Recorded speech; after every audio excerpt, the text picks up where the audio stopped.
바로 넘어가 보도록 하겠습니다. 오늘 마지막 시간으로 구약 역사를 총정리를 제가 해드릴게요. 지도 보이시죠? 성경이 중요한 것이 뭐라고 했죠? 제가 구속 역사예요. 성경에서 정말 중요한 것이 구속 역사인데, 구속이라는 말이 어떤 말이라고 했습니까? 네 글자로 건져냈다. 무슨 말이라고요? 건져냈다. 왜 그러면 구속이라는 단어를 사용하는가? 여러분, 창세기에 성경이 펼쳐집니다. 1장, 2장부터 시작되는데 하나님께서 천지 만물을 창조하시고 마지막에 그 핵심 인물이었던 누구를 만드나요? 아담과 하와를 만들어요. 그런데 그 아담과 하와가 창조했는데 3장부터 그 타락의 여정이 펼쳐져요. 뭐 때문에? 하나님의 말씀에 불순종했기 때문에. 그러니까 불순종한 백성들을 하나님께서는 어떻게 하기 원하시는 거예요? 내버려 두시기 원하는 거예요? 아니면 하나님의 백성이니까 건져내셔야 되는 거예요? 건져내는 거예요. 여러분, 길 가다가 물에 빠진 사람이 있으면 어떻게 해야 돼요? 도와줘야 되잖아요. 어떻게든 살려야 되잖아요. 그런 것처럼 하나님께서는 우리가 죄악으로 물든 우리가 하나님으로부터 분리되었는데 그 분리된 것을 그냥 보실 수 없어. 그렇기 때문에 하나님께서는 또 다른 플랜 B의 계획을 가지고 사역을 하시는 겁니다. 그게 바로 구속 여정, 구속 역사인 거예요. 그들을 건져내시겠다고는 하나님의 경영하심이 창세기 3장부터 요한계시록까지 나오는 겁니다. 자, 여러분, 2개의 강이 있다고 했어요. 나와라. 나와라. 왜 이러지? 잠깐. 다시. 컴퓨터가 나다. 자, 나왔어요. 2개의 강. 저기 2개의 강이 있어요. 2개의 강이 뭐라고 했죠, 이름이? 유프라테스 강과 티그리스 강. 이제 엄청나요? 거기 지역의 이름이 뭐라고 했습니까? 메소포타미아. 메소포타미아의 뜻이 뭐라고요? 2개의 강 사이에 있는 땅. 그러니까 2개의 강 사이에 있는 땅의 이름이 메소포타미아예요. 그러니까 저기서부터 뭐가 시작된 거예요? 문명이 시작된 겁니다.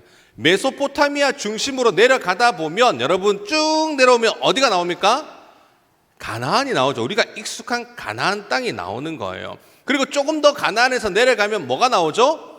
애굽이 나와요. 이제 지도를 한번 그려보시면 성경에서 이렇게 이야기할 때 내려갔다 올라갔다 하는 게 이런 여정이구나 그릴 수 있는 거예요. 거기 이제 중심에 무슨 강이 있죠? 애굽의 아주 유명한 강?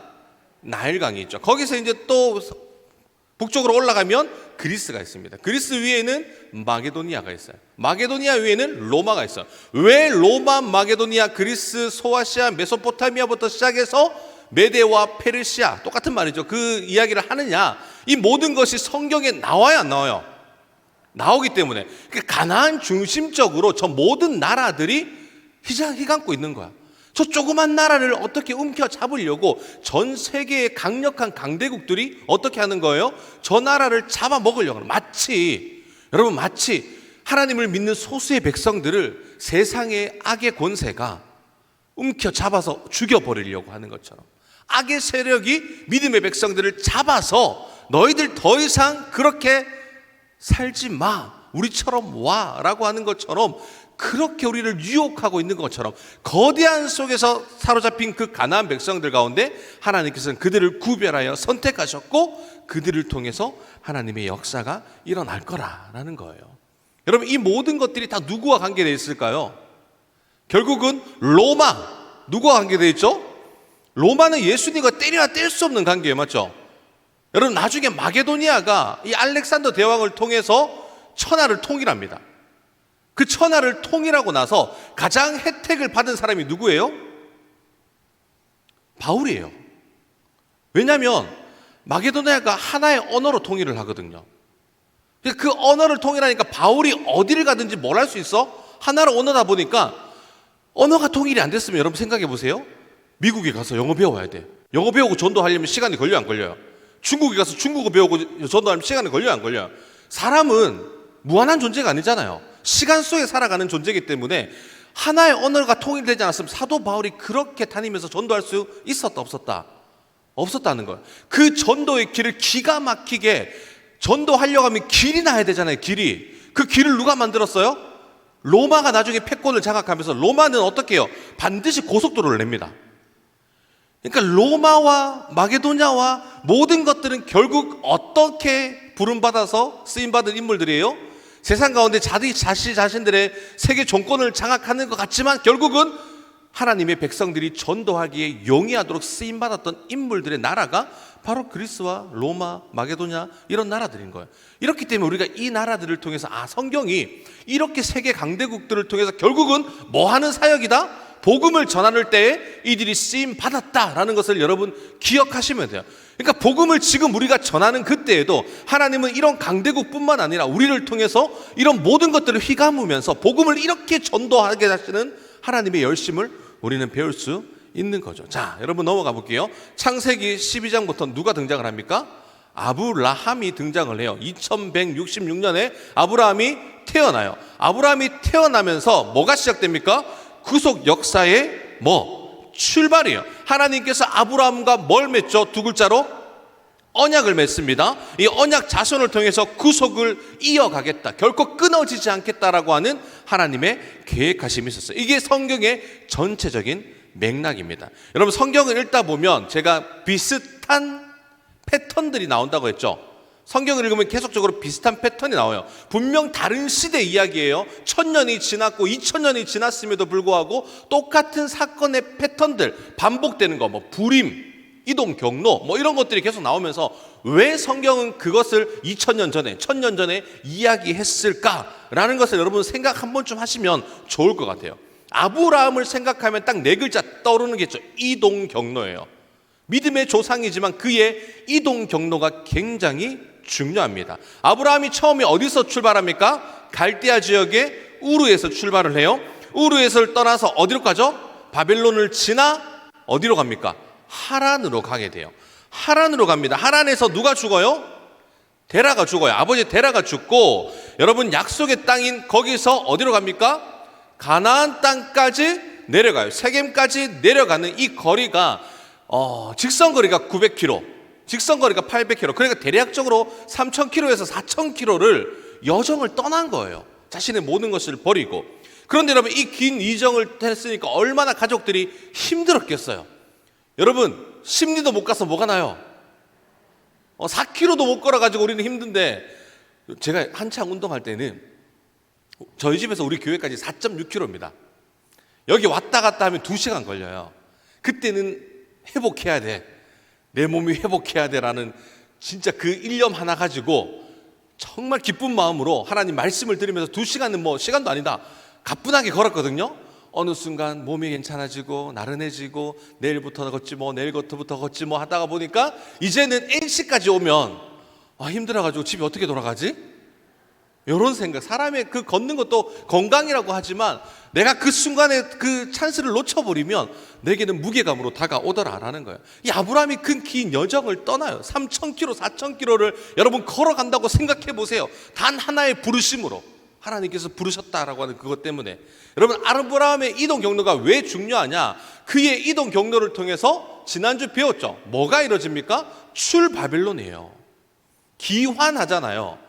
잡혀가잖아요. 그리고 포로로 잡혀갔다가 하나님께서 고레스를 통해서, 다리오를 통해서, 아닥사스다를 통해서 기환시킵니다. 어떤 여정으로? 아브라함이 1600년 전에 걸어왔던 그 길을 고스란히 이스라엘 백성들이 걸어가요. 여러분 그냥 쓰였다는 게 아니에요. 왜 출발점을 아브라함이 우르에서부터 했을까? 하나님께서는 1600년 뒤에 너희들이 이렇게 일어날 것이라는 것을 성경은 미리 뭐라고 있는 거예요? 창세기에서부터 보여주고 있는 거예요. 마지막 열왕기 역대하 그쪽에 가서 말라기까지 가서 성경의 구약의 끝까지 가서 일어날 사건을 창세기부터 시작을 하는 겁니다. 그런데 이 아브라함이 또 하나의 이동 경로를 합니다. 뭐죠? 출애굽이에요. 여러분 가나안에 도착했더니 뭐가 들었습니까? 기근이 들었어요. 기근이 들어서 애굽으로 피난을 가죠. 잠시 이민을 간단 말이에요. 이민을 갔더니 아내가 이뻐. 아브라함의 아내가 미인이야. 그러니까 애굽왕 바로가 뭐라고 얘기해요? 그 아내를 잡아와요. 그러다가 꿈에 갑자기 하나님께서 형상을 보여주셔서 덜컥 놀래가지고 아브라함에게 뭘 줘요? 돈을 줘요. 그리고 아브라함이 다시 어디로 돌아갑니까? 가나안으로 돌아가게 되죠. 그게 뭘 모티브로 하냐면 출애굽을 모티브로 하는 거예요. 아브라함은 출바벨론, 출애굽을 여정을 다 걸었던 인물이에요. 아브라함이 걸었던 그 믿음의 조상이라고 하는 게 믿음의 조상이 그냥 하나님 앞에 이삭을 드림으로 믿음의 조상이 된 게 아니라 이 사람의 그 걸음걸음이 앞으로 일어날 시대적 상황을 이야기하는 거구나. 그거 사건 하나만 기억하시면 여러분들이 아브라함을 이야기할 때, 성경의 믿음 조상이라고 이야기할 때 아브라함이 이스라엘의 모든 끝 말라기까지의 모든 역사의 주인공이었구나, 이미 걸었던 인물이었구나, 이런 것을 파악하면 성경을 읽기가 조금 더 용이하다라는 거예요. 그러니까 아브라함이 미리 땅밟기를 한 거예요. 우리가 전도하기 전에 그 지역에 나가서 땅밟기 하잖아요. 그런 것처럼 미리 아브라함이 일어날 사건들을 알고 했을까요? 모르고 했을까요? 아브라함이 출애굽을 알고 했을까요? 출바벨론을 알고 했을까요? 모르고 했을까요? 모르고 했죠. 근데 누가 하셨어? 하나님이 하셨어요. 우리는 모르고 전도의 현장 가운데 나아가서 전도하는 그 사명을 우리가 과연 여기서 무슨 전도한다고 부귀영화를 누릴 것이냐, 우리는 그렇게 생각할 수 있지만 하나님께서는 우리의 그 땅밟기를 통해서 언젠가는 그곳에서 누구를요? 안 믿는 영혼을 건져내는 그 역사를 여러분들을 통해 하시게 될 거라는 거예요. 지금은 우리 앞에 뚜렷하게 드러나지 않아도 돼요. 그런데 하나님께서 드러나게 하실 겁니다. 아브라함부터 시작해서 창세기는 요새까지 어떤 역사가 펼쳐집니까?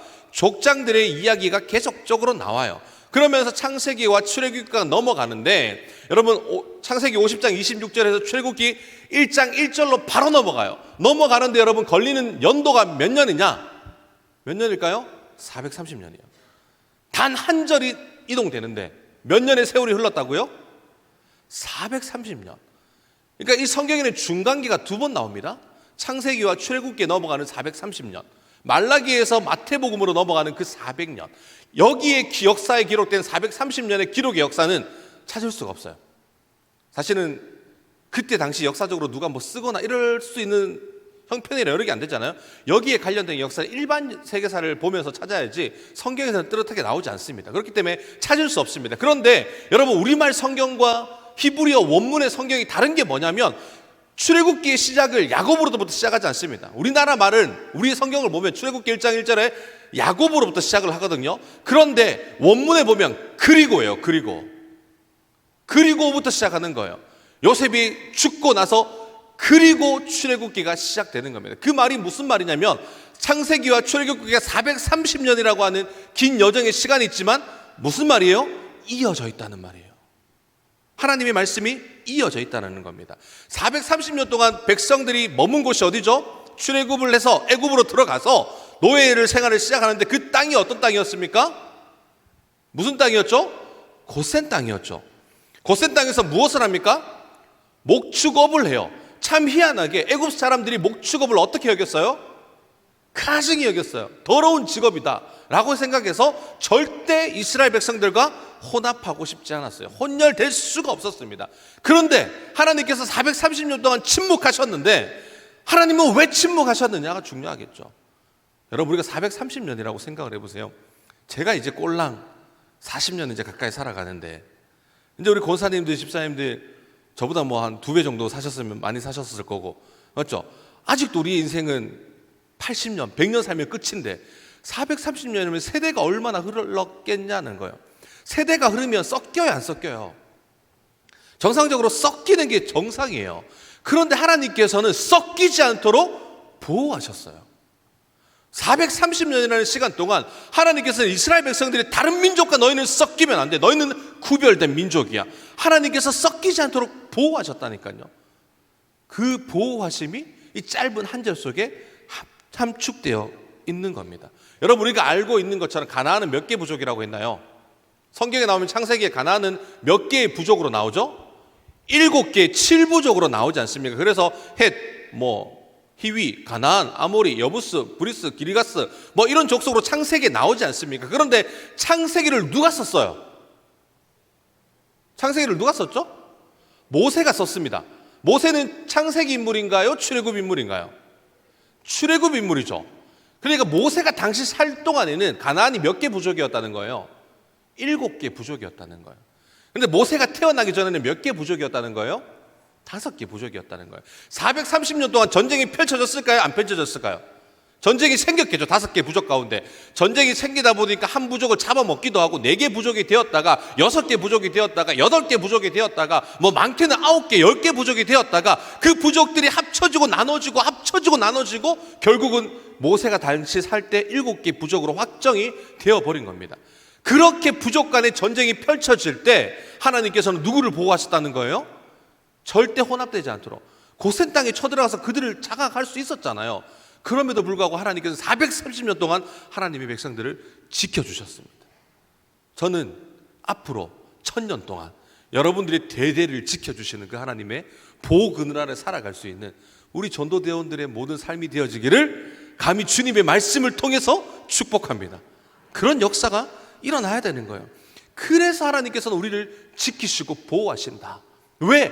언약하신 대로 하나님의 계획대로 이루어 주실 것이기 때문에. 여러분 분명하게 약속을 하시는 거예요.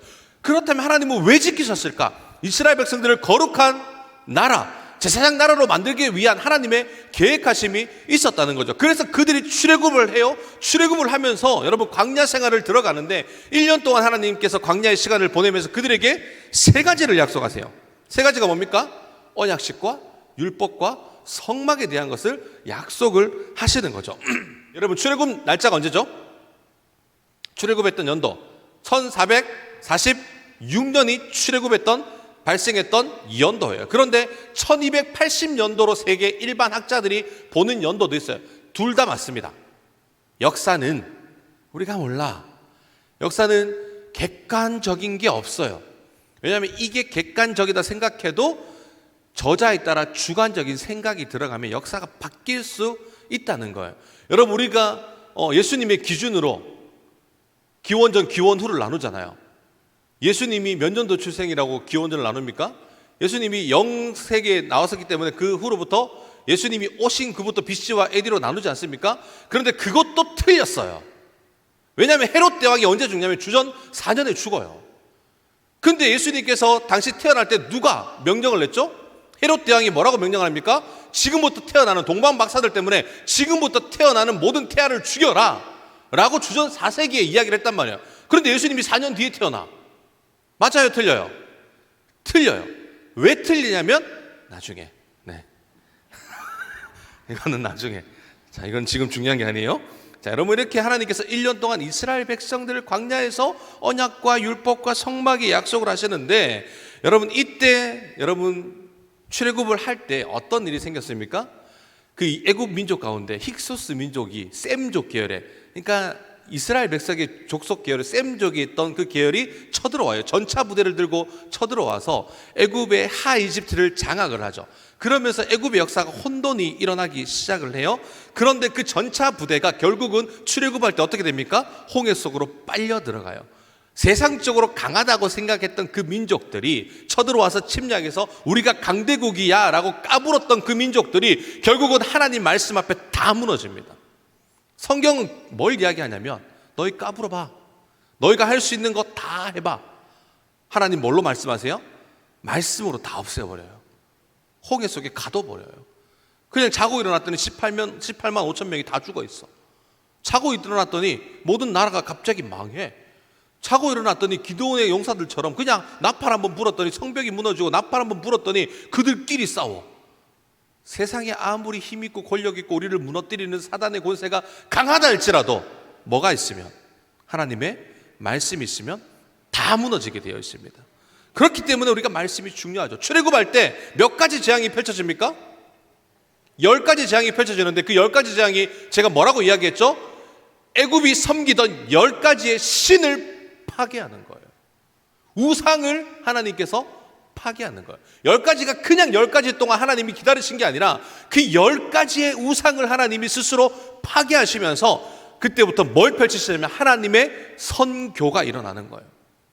하나님께서 이스라엘 백성들을 건져내시죠. 죽이시죠. 하나님의 이름을 만방에 떨쳐내시죠. 그러면서 그 소식을 들었던 이방 여인이 있었는데 그 여인의 이름이 뭡니까? 기생 라합이에요. 하나님께서 행하시고 하나님께서 이끄시고 하나님께서 스스로 드러내시는 거예요. 너희가 나를 믿으면 어떻게 된다? 구원받는다.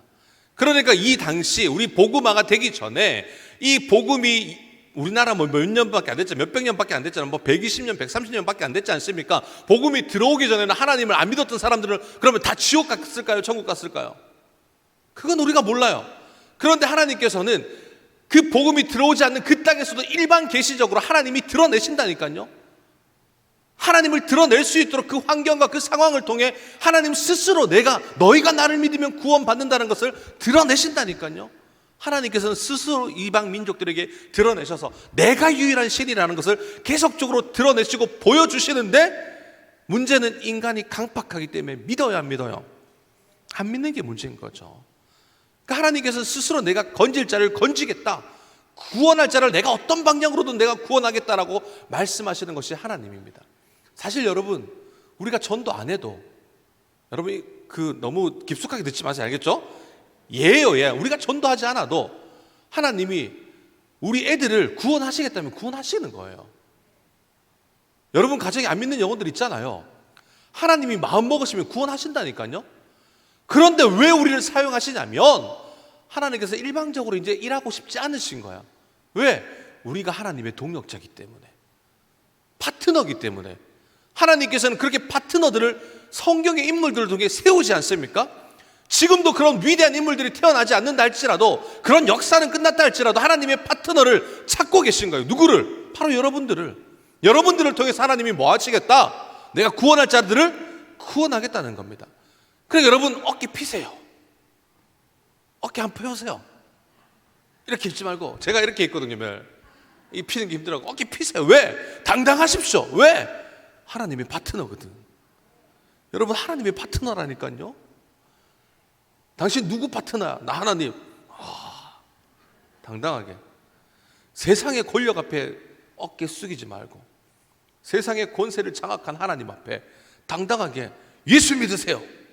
안 믿으면 지옥 갑니다 라고 얘기하면 큰일 나겠지만 그럼에도 불구하고 당당하게, 선생님 오늘이라도 이 세상을 떠나신다면 아유, 전포 가신 분들은 바로 이렇게 당당하게 이야기하시라니까요. 하나님께서 우리의 파트너 되어주시기 때문이죠. 그래서 광야 생활이 시작되면서 하나님께서 1년 동안 언약과 율법과 성막을 이제 이야기하시는 거예요. 그래서 이 가나안 족속의 주변에 이런 강대국들 사이에서 하나님께서 너희를 이끌어내겠다, 뺑뺑이 돌리시는 거예요. 사실 뭐 몇 길 안 돼요. 이 뭐 이스라엘 가나안 지역이 큰 지역이 아니거든요. 뭐 강원도 정도로 보시면 될 것 같아요. 그러니까 그 작은 민족이 40년 동안 뺑뺑이 돈다는 게 말이 돼요? 이 한반도를 40년 동안 뺑뺑이 돌아도 벌써 몇 바퀴는 돌았겠다, 맞죠? 그러니까 하나님께서 계속적으로 광야에서 훈련을 시키는 겁니다. 여기서 훈련을 시킨 게 뭡니까? 가데스 바네아에서 37년 6개월 동안 머물면서 출애굽 1세대들이 다 어떻게 해요? 죽어요. 죽고 나서 여러분 이 홍해 사건과 요단강 사건으로 여호수아가 갈라집니다. 그러면 왜 1세대들은 어디를, 홍해를 건넜죠? 2세대들은 어디를 건넙니까? 요단강을 건너는데 굳이 요단강을 건너야 될 이유가 있었을까요? 요단강을 건넜던 이유가 뭐라고요? 하나님께서 세례 주시려고. 1세대들이 다 죽었단 말이에요. 홍해를 건너면서 1세대들에게 하나님께서 세례 베풀어 주신 거예요.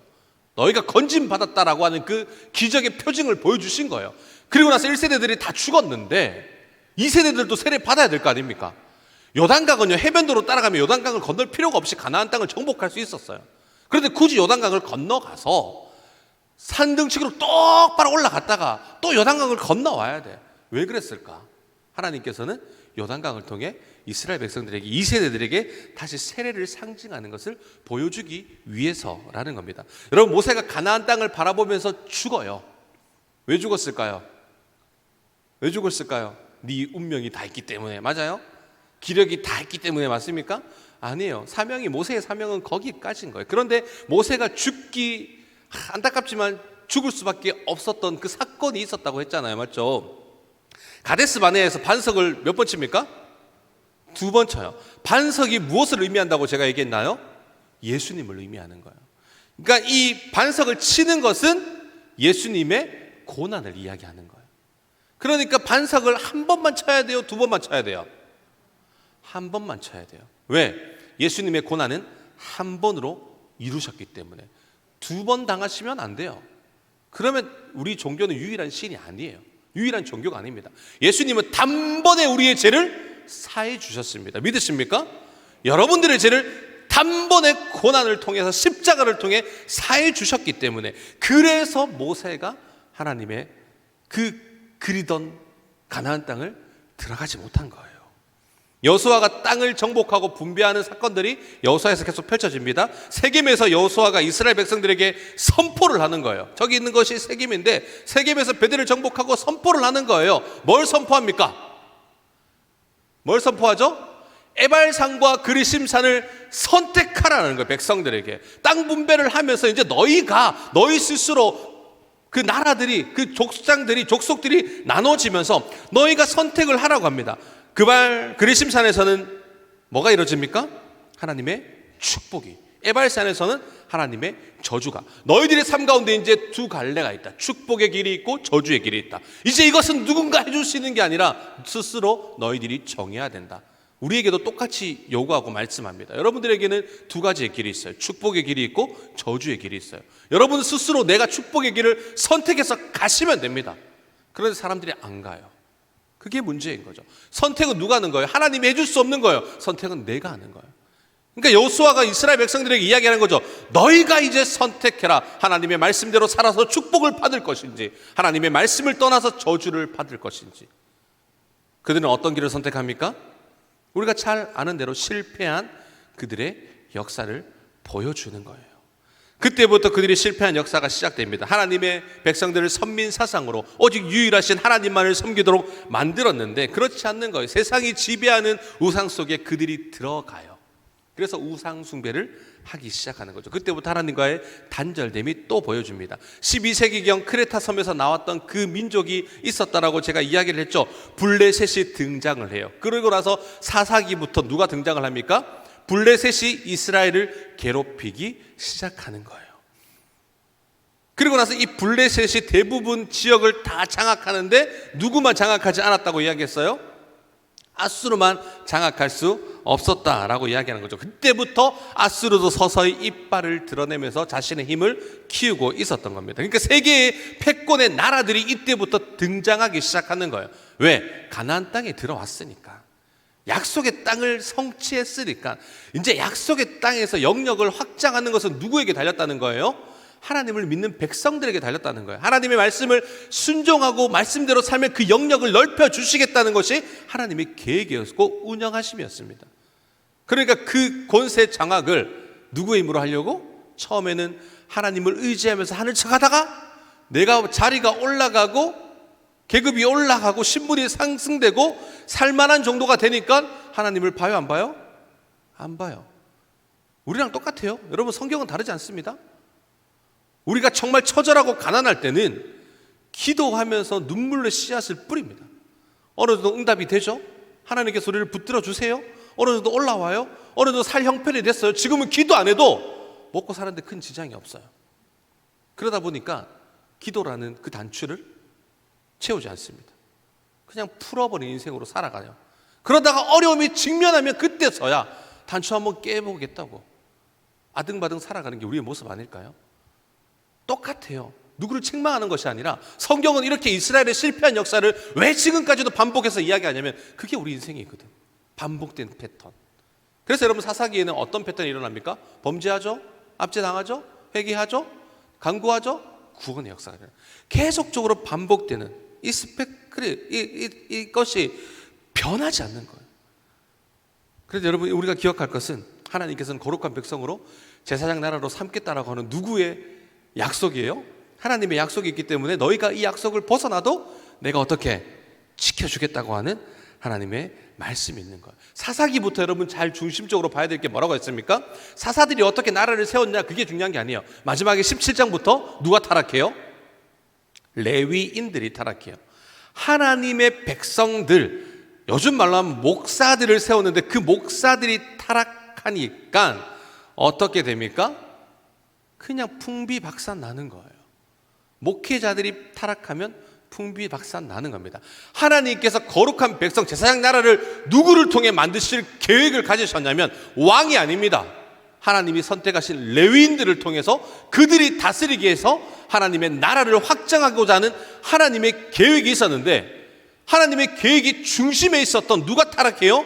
레위인들이 타락하죠. 레위인이 첩을 만들기 시작하고 그 첩이 죽으니까 이 레위인이 사이코처럼 12조각 토각을 내서 12개의 지파로 나뉘면서 전쟁이 펼쳐지죠. 그 전쟁이 펼쳐지면서 결국 베냐민 지파였던 그들이 다 죽게 되었어요. 몇 명만 남기고 600명만 남기고 정신이 든 거죠.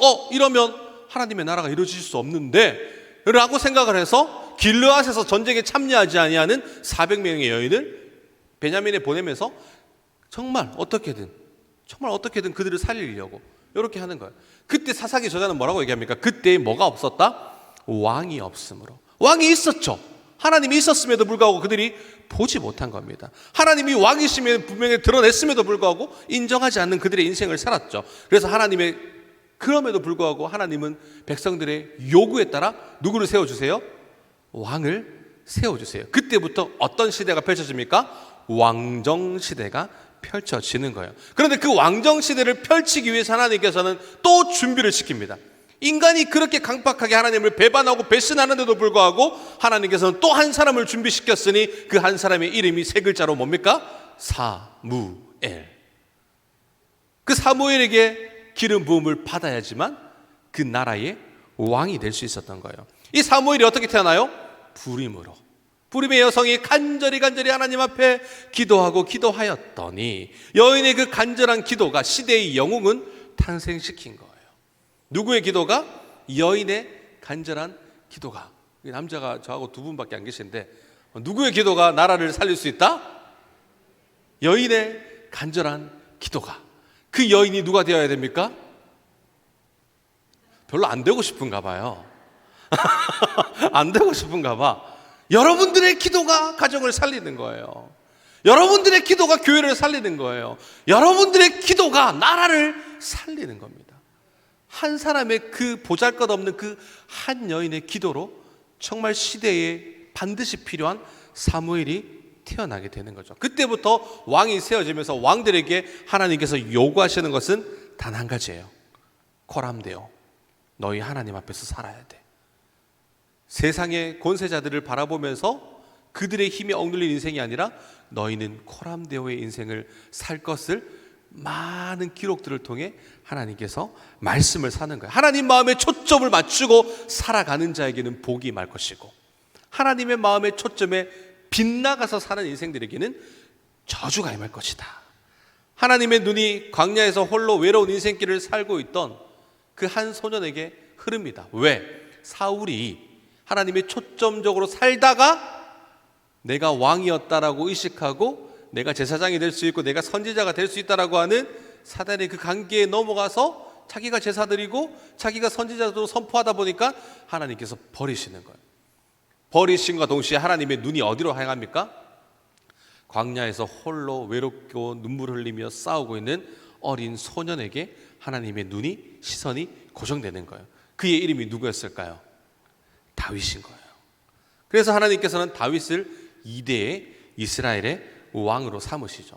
그리고 이 다윗이 나라를 확장하고 하나님 마음에 합해서 여러 사건들이 있었지만 그 사건들을 다 뛰어넘고 하나님의 계획하신 대로 열심히 이끌고 법궤가 이제 이스라엘 성전에 들어오니까 뭘 짓고 싶은 거예요? 성전을 짓고 싶은 거야. 하나님의 성전을 짓고 싶은데 하나님께서는 너라고 얘기하시죠. 너는 아니야. 성전을 지을 수 있는 모든 기구와 모든 것들은 누가 준비했어요? 다윗이 준비했어요. 그런데 그 성전을 누가 짓게 합니까? 다윗의 아들이었던 누가요? 솔로몬이 짓게 되는 겁니다. 이 솔로몬이 왕이 되어 지혜로운 왕이라서 엄청난 외교 정책을 펼치기 시작합니다. 나라가 강대국이 되죠. 돈이 많죠. 재산이 많죠. 여러분 이때 당시 아까 지도를 보면 지도에 나오지 않았던 게 인도거든요. 인도에서 그게 성경에는 오빌이라고 나옵니다. 오빌의 금을 가지고 와요. 몇천 킬로미터의 금을 가지고 오는데 그 거리가 어마어마하지 않습니까? 그것을 페니키아가 이제 모든 배달 자원을 다 하거든요. 근데 그 사람들이 가지고 온 들이 현 자산으로 따지면 4조가 넘어요. 그만한 금을 다 가지고 오는 거야. 그만큼 외교 정책을 하다 보니까 나라가 부강해질 수밖에 없는 거예요. 그런데 이 솔로몬이 참말로 잘했던 이 솔로몬이 결국은 이 외교 정책 한답시고 외교 정책 하는 것까지는 좋은데 뭘 데리고 와요? 공주들을 데리고 와. 그때부터 공주들을 수집하기 시작하는 거죠. 솔로몬의 아내가 첩이 합하여 1000명이었으니 여러분들 그 1000명을 데리고 온과 동시에 1000명의 사람들이 뭘 갖고 와요? 우상을 갖고 와요. 엄청난 종교의 난이 시작된 거예요. 사람들 보기에는 우와 역시 솔로몬이야 라고 하지만 그때부터 나라가 어떻게 됩니까? 파탄나기 시작하는 거예요. 영적 전쟁이 가장 큽니다. 보이지 않는 그 전쟁이 가장 큰 거예요. 하나님께서 경고의 말씀을 합니다. 야, 너 그러면 안 돼 라고 말씀하지만 솔로몬은 하나님의 말씀을 가볍게 여겨요. 그래서 하나님의 말씀에 빗대어 살아가는 거죠. 그러다가 나중에 회개를 해서 어떤 성경을 기록합니까? 전도서를 기록하는 거예요. 나중에 회개하고 나서. 그래서 하나님께서는 나라를 둘로 가르겠다고 이야기하셔서 선지자 아히야를 부르십니다. 부르셔서 이 아히야를 그 당시 장군이었던 여로보암에게 찾아가게 해서 12조각을 내면서 10조각을 여로보암에게 주는 거예요. 그리고 나서 그때부터 왕정시대가 막을 내리죠. 끝나버리는 거예요. 그러면서 어떤 시대가 도래합니까? 분열왕국 시대가 도래를 해요. 분열왕국이 시작되면서 여러분 여로보암과 누구? 르호보암으로 나누게 되는데 이 베냐민과 유다 지파가 남유다예요. 나머지 10개가 북이스라엘로 부릅니다. 그때 주전 931년에 분열왕국이 시작되죠. 그런데 여러분 이 분열왕국이 시작되면서 그들이 가져갔던 게 달라요. 북이스라엘은 뭘 가져갔다고 이야기합니까? 북이스라엘은 땅을 가져갔다는 말은 이스라엘 평야를 가져갔고 당시 비옥한 땅이었기 때문에 모든 게 다 있었어요. 세상적으로 말하면 요즘 말로 하면 호텔, 자동차, 먹을 거 모든 걸 다 누가 가져간 거예요? 북이스라엘이 가지고 갔어요. 그런데 남유다가 가져간 거는 딱 한 가지예요. 뭐예요? 성전. 그런데 여러분 이스라엘의 정통성이 어디에 달려 있습니까?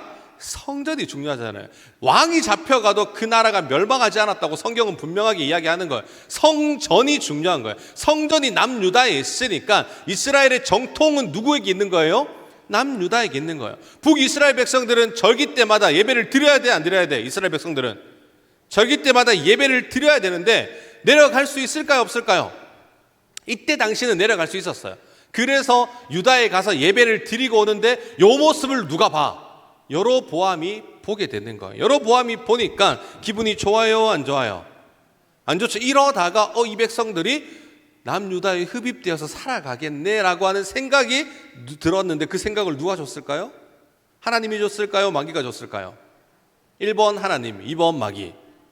마귀가 준 거겠죠. 그래서 이 여로보암이 뭘 합니까? 제단을 세워요. 베델과 단 사이에. 최남단이 베델이었거든요. 북이스라엘에. 제일 밑단이 단이었어요. 이렇게 돼 있었어요. 베델, 북이스라엘, 단, 유다. 그러니까 베델 최상단과 맨 끝단에 뭘 섬깁니까? 우상, 금송아지를 세우는 거예요. 그러면서 뭐라고 얘기하는 거예요? 이것이 뭐다? 하나님이다. 그러니까 너희가 굳이 예루살렘 성전으로 내려갈 필요가 있다는 거예요? 없다는 거예요? 없다는 거예요. 금송아지를 이제 하나님으로 모시고 섬겨라 라고 이야기하는 겁니다. 여러분 제가 신이에요. 제가 신이에요. 저를 섬기십시오. 그러면 여러분들 구원 받습니다 라고 선포하면 여러분들 저를 따라올 사람이 있겠어요, 없겠어요? 박천석 저 미친놈이더라 이렇게 소문이 날 거란 말이에요. 맞죠? 이렇게 소문이 나요. 우리는 왜? 예배와 제사와 분명한 또렷한 신념이 있기 때문에 이거는 하나님께서 어떻게 해야 하나님을 믿어야 구원받는지 우리에게 있는 그런 보여지는 것들이 있기 때문에 당시 그들은 뭐 중심의 예배였습니까? 제사 중심이었어요. 하나님의 형상을 본 적이 단 한 번도 없단 말이에요. 그러니까 저기 믿어줘라고 우리는 반문할 수 있지만 믿어질 수 있습니다. 왜? 본 적이 없기 때문에. 그 당시 제사장이 제일 중요했거든요. 그들은 이게 너희 하나님이 하면 믿을 수밖에 없었어요. 그게 당연한 줄 알고. 그러니까 당연히 우상을 파헤쳐도 우상을 세워도 그게 하나님이라면 믿을 수밖에 없는 거죠. 왜 그러냐면 여러분 나중에 hil기야 제사장이 성전에서 율법서를 발견해요. 그래서 요시야 왕에게 갖다 주죠. 제사장임에도 불구하고 말씀이 있는지 없는지 몰랐던 거예요. 그러니까 이 말씀을 보니 이게 뭐야? 이게 아니었네? 라고 하면서 그때부터 종교 개혁이 일어나기 시작하지 않습니까? 그러니까 점점 혼합주의가 되어버리는 거예요. 그러니까 절대적으로 갈 수 없다. 그리고 이 여로보암이 얼마나 악한 사람이었냐면 제사장은 누구만 할 수 있는 거죠? 레위인만 할 수 있는 거잖아요. 레위인이 아는 다른 사람들을 제사장으로 세워버려 그냥. 그러니까 모든 것을 다 파괴해버리는 겁니다. 시스템을 무너뜨리는 거죠. 넘어갈 수 없는, 마치 루비콘 강처럼 넘어가면 안 되는 그 강을 그냥 넘어가 버린 거예요.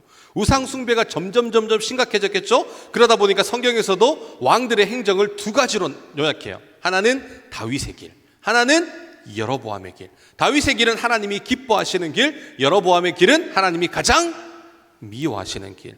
그리고 이스라엘과 남북이 다 합쳐서 왕이 몇 명입니까? 아달랴를 포함하면 40명이죠. 남북의 왕이 40명인데 40명 왕 중에 북이스라엘의 왕은 다 아웃. 칭찬받은 왕이 한 명도 없어요. 남유다에서는 8명이 칭찬을 받았어요. 40명 왕 중에 하나님께 칭찬받았던 왕은 몇 명밖에 없다? 8명밖에 없다. 8명 중에 very good이라고, 너 정말 대단하구나 라고 하나님이 극하게 칭찬했던 왕은 단 2명. 그의 이름은 히스기야와 요시아입니다. 그럼 우상으로 물든 백성들, 오므리 왕조가 시작되면서 북이스라엘에 오므리 왕조가 시작되면서 자기 아들 아합을, 누구예요?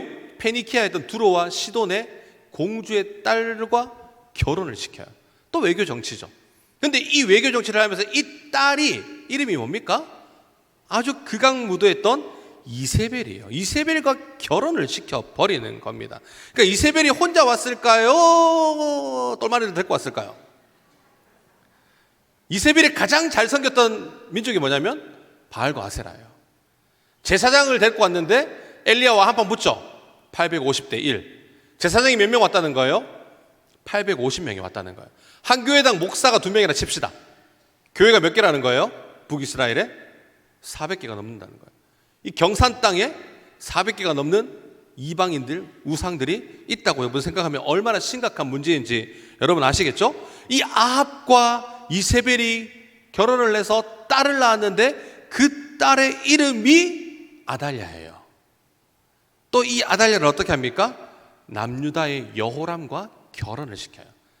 그때 짧은 순간에는 남북 간에 갈등이 없어. 왜? 결혼을 통해서 외교 정책을 했기 때문에 남북 간에 화합이 되는 거예요. 근데 이것이 다 깨지죠, 결국은. 하나님 말씀대로. 그러니까 이 아달랴를 왕으로 인정할 거냐, 인정하지 않을 거냐, 이제 그거에 따라서 남유다의 왕이 19명이었냐, 20명이었냐, 이렇게 되는 겁니다. 그렇게 우상 숭배, 이 아달랴가 또 뭘 섬겼냐면 극심한 바알과 아세라를 섬겼던 인물. 어머니에 따라서 그 우상을 들고 그대로 어디로 갔다고요? 남유다로 간 거예요. 남유다도 물들기 시작하겠죠. 남편이었던 요람이 꼬시킴을 당했을까, 꼬시킴을 당하지 않았을까? 당연히 당하죠. 그러니까 점점 남유다도 바알과 아세라가 판치기 시작하는, 우상이 판치기 시작하는 그런 시절이 되었던 거예요. 그래서 열왕기를 읽을 때 바알과 아세라를 어떻게 파기시키느냐, 그 관점으로 읽으시면 돼요. 열왕기의 모든 내용이 우상 파기에 대한 내용들이 나오고 있습니다. 그러면서 예후가, 북이스라엘의 예후가 등장하면서 모든 세대가 막을 내려요. 다 죽어요. 이세벨도 죽고 아합도 죽고 다 죽습니다. 그리고 북이스라엘의, 제가 숫자를 기억하려 했죠. 북이스라엘의 왕이 몇 명이었다? 19명이었는데 7명의 왕이 암살로 죽고 그들이 죽었던 횟수가 722년이었다. 누구에 의해서 멸망당합니까? 아수르에 의해서. 그들이 멸망당했던 이유가 뭐라고요? 우상숭배. 아수르의 노략과 약탈로 강했던 인물들이라고 했죠. 메소포타미아 전 지역을 장악하면서 제국을 만듭니다. 아수르에게 조공을 바쳤던 국가들이 눈치 게임을 시작하면서 티그라필레셀에게 바쳐야 될까 말아야 될까 눈치를 보는 거예요. 그런데 이 티그라필레셀 3세가 신아수르를 만들면서 새로운 왕국을 만들어요. 이 아수르가 몇 년 동안 지배를 하느냐? 상아수르 지역, 상 모든 지역을 520년 동안 나라를 제패를 하는 거예요. 엄청난 인물이었던 거죠. 520년 동안 나라를 잘 장악하고 있었는데 결국은 그들이 모든 혼혈족들을 삭히면서 모든 민족을 말살시키는데 그때 하나님께서 누구를 보내십니까? 선지자 이사야를 통해서 계속적으로 예언을 하는 거예요. 예레미야를 보내면서 예언을 하는 거예요. 북이스라엘이 멸망당하면서 이 남유다에게는 유예기간 150년이 있었어요. 150년 동안 그냥 항복해라. 항복하면 하나님께서 너희들을 바벨론으로 끌려가게 하겠지만 성전을 지킬 수 있을 것이다 라고 이야기를 하는 거예요. 그런데 이 말씀을 시드기야가 들어 안 들어? 시드기야가 안 듣죠. 그래서 여러분 결국 그냥 끌려가면 괜찮은데 어떻게 됩니까? 이스라엘 땅이 폐허가 돼요. 나중에는 여우가 돌아다닐 정도로. 예레미야가 그렇게 설명을 하잖아요. 에스겔이 그렇게 설명을 하잖아요. 여우가 뛰어놀 황무지 땅으로 변해버립니다.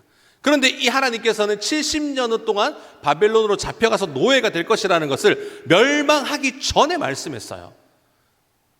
누구를 통해서? 바벨론을 통해서. 그런데 이 바벨론도 멸망하게 될 것을 예언을 누가 했습니까? 하나님께서 하셨어요. 그러면 이스라엘 백성들은 왜 70년 동안 종의 노예로 끌려가야만 했을까? 여러분 그 이유가 뭔지 아십니까? 그들이 뭘 안 지켰다고요? 아까 광야 생활에서 뭐라고 했죠? 언약식을 했죠. 율법을 지켜야 되고 안식일을 지켜야 되고 뭘 지켜야 됩니까? 유월절을 지켜야 되고 안식년을 지켜야 돼요. 그들이 가나안에 들어가고 나서 단 한 번도 900년 동안 지킨 적이 있다 없다? 없어요. 그 900년 동안 지키지 않았던 날을 계수하니까 몇 년인 거예요? 70년인 거예요. 그들이 하나님의 율법을 지키지 않았던 그 연수가 1일로 계산을 하니까 70년이었어요. 그러니까 하나님께서는 70년 동안 이 땅을 뭐 하실 필요가 있다? 안식하실 필요가 있다. 그래서 폐허로 만들어버립니다. 그리고 끌려가죠. 그리고 하나님께서는 고레스를 통해서 보내세요. 보내면서 그냥 보내지 않고 그 땅에 성전을 지을 수 있도록 돈을 줍니다. 고레스를 통해서. 그래서 성벽이 어떻게든 느헤미야를 통해서 완성이 되는, 스룹바벨 성전이 완성이 되는데 보기에 초라한 거예요. 너무 초라한 거예요. 그런데 하나님께서는 그 망함을 통해 극상품 포도나무로 바꾸고 계셨던 겁니다. 그렇게 한번 다 물갈이 하시고 하나님은 또 다른 계획을 가지고 계셨던 거예요. 이제 누구를 오실 준비를 하는 거예요? 누구를 맞이할 준비를 합니까? 폐허가 되어서 아무것도, 여우가 돌아다니는 그 땅에 시장의 판권으로 상쳤던 페니키아인들이 나중에 나와서 다시 장사할 정도의 그런 나라로 하나님께서 이스라엘 백성들을 만들어주세요. 그러면서 누구를 맞이할 준비를 한다고요? 예수님이 오실 그 맞이할 준비를 하게 됩니다. 그래서 남유다가 멸망당했던 건 4번에 걸쳐서 멸망을 당하죠. 포로기한도 이렇게 되어진다라는 거예요. 그러면 우리가 지금까지 계속적으로 구약을 살펴봤던 그 이유가 뭐냐? 여러분, 예수님과 이집트가 무슨 관련이 있을까요? 예수님과 이집트 관련이 뭐가 있을까요? 뭐가 있죠? 뭐가 있을까요? 예수님과 이집트. 결국은 예수님께서 마지막 10가지 재앙을 이집트에서 하고 나서 그들이 마지막 10번째 재앙, 장자 죽음을 피해갈 수 있었던 절기가 있었는데 그 절기가 뭐였습니까? 유월절인 거죠. 그러니까 이 유월절이 어디서부터 시작했어요? 이집트, 애굽에서부터 출발했습니다. 유월절을 예수님께서 뭘로 바꾸셨죠? 성찬식으로 바꾸셨어요. 그러니까 예수님과 이집트의 그 유월절은 관련이 있을까요, 없을까요?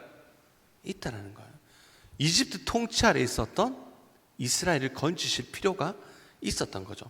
주전 722년에 북이스라엘이 아수르에 의해서 멸망을 당합니다. 그때부터 생겨난 민족이 있었어요. 멸망당하면서 사마리아인이 등장을 하죠. 여러분, 그러면 예수님과 사마리아는 무슨 관계가 있을까요? 예수님과 사마리아인들은, 예수님과 사마리아인은 성경을 읽다 보면 때려야 때릴 수 없는 관계. 아, 사마리아의 근원이 저렇게 생겨난 거구나 라는 것을 모르면 왜 유대인들이 사마리아인을 돌처럼 취급했는지, 벌레처럼 취급했는지 우리가 알 수가 없는 거예요. 그러니까 예수님께서는 그 소외된 자들을 건지시기 위한, 무너진 그 관계를 잇기 위한, 회복시키기 위한 그 예수님께서 몸부림치는 모습을 신약 성경에서는 계속적으로 드러나 있는 거예요. 관계가 단절되어 있어요. 누구 때문에? 우리 때문에. 우리 둘이 싸웠는데 그거를 회복시키려고 계속 누가 중개 역할을 하는 거예요? 예수님께서 중개 역할을 하는 거예요. 그러면서 예수님과 사마리아인의 관계가 있다는 거예요. 그러면 예수님과 유대인은 무슨 상관이 있습니까? 유대인들이 결국은 여러분 어떻게 됩니까? 이 남유다 백성들이 멸망으로 바벨론 뉴스가 시작되면서 생겨난 민족, 바벨론에서 잡혀가서 그 70년 가운데 태어난 민족들이 생겼겠죠. 혼혈이 되진 않았지만 그들 가운데 태어났죠. 그래서 바벨론 사람들이 그들에게 칭해서 불었던 인물이 뭐냐면 너희들은 유대인이라는 명칭을 그때부터 사용하게 된 거예요. 근데 예수님이 성경에 보면, 신약에 보면 무슨 왕으로 옵니까? 유대인의 왕으로 이 땅에 오시는 거예요. 그러니까 유대인의 왕으로 오신 예수님이니까 유대인이라고 하는 그 족속의 그 믿음의 조상 아브라함부터 나왔던 그 계열이 계속적으로 유지하셨던 그 하나님의 능력을 우리는 알 수가 있는 거죠. 유대인의 근원이 바벨론에서부터 시작되었다. 그러면 여러분, 주전 537년에 포로기한이 페르시아 남유다를 통해서 총독으로 파견하면서 시작이 돼요. 그러면서 어떻게 뭐가 또 생겨나냐면 산헤드린 공회가 생겨나요. 성경에 보면, 신약에 보면 산헤드린 공회가 생겨나죠. 재판부, 판결. 그게 페르시아가 총독을 유대에 파견하면서 얘네들도 뭐 집정관이 있어야 될 거 아니에요. 그때부터 생겨난 게 산헤드린 공회예요. 여러분, 그러면 예수님과 산헤드린 공회가 무슨 관련이 있냐? 관련이 있을까요, 없을까요? 관련이 있죠.